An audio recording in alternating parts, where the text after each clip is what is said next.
probably the most interesting data we saw with Bev recently has been the use in EGFR mutants. The Japanese data in which there was a huge benefit in PFS. I forget the numbers or so, but we don't, at least I've not seen any overall survival data on that trial at this point. But, and we have an ongoing trial in the US. I think there's also a second trial, I'm not quite sure Your former colleague is leading that. Yeah, Dr. Stinchcomb is heading it up with Dr. Yanni. And I think the accrual is slowly getting done, but I'm not quite sure. It's picking up based on those results. Yeah, honestly. yeah. So has that influenced your practice with Bev in the mutant setting? Certainly has mine. Not mine. Well, That's why we had you two apart. So I'll point counterpoint. Okay, That's right. Keep it fair. So Alan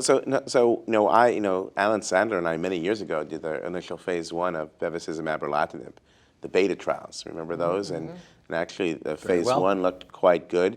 Back then, we didn't know about the EGFR mutant, so probably some of the patients who did very well were mutant. But then, the phase 2, comparing to Taxol, paclitaxel plus bevacizumab, looked pretty good. And then we had the phase 3, bevacizumab, erlotinib versus erlotinib, which actually the PFS result was extraordinary. The hazard was in the 0.6 range, but there wasn't much difference in overall survival. There was some crossover. But when we looked at those never smokers or the mutant patients, there clearly was a benefit. So I was thrilled a few years ago at ASCO when I saw the Japanese group with these data. And clearly, again, the big problem with EGFR inhibitors is the resistance. So is this a way of doubling down, perhaps, on the whole pathway? Of course, the relationship between EGFR and VEGF, it might be. So I think waiting for the survival data are important. Could one use this in someone who's resistant? I think it's something to think about, but I agree the data are still, we need a little more. Right.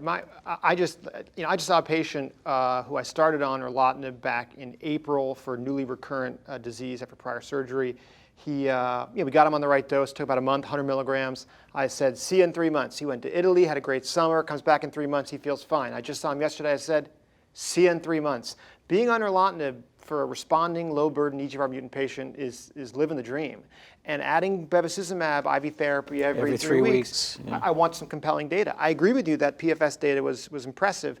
That was a non-brain met population, right. And I felt like the control arm didn't do quite as good. And really early on, it seemed like the experimental arm did awesome, and tons of people dropped out of the control arm. Yeah. And I worry about some kind of bias, maybe. I was unsure. So I want to see it validated. I want it to be true, but it's not changed my practice yet. But it would certainly change how we care for this patient population. Taking a pill once a day is a huge benefit for these people, rather than being committed to chair time every 3 weeks. And it's not without toxicity, although I think the mutant population would probably be one of the safest populations to use it in for the most part. But it's not without its downside. Naiyer, you? No, I've Mary Jo? never. I'm not using it currently Okay. together. All right, Roy, you're a lone wolf out there. Or wolf, yeah.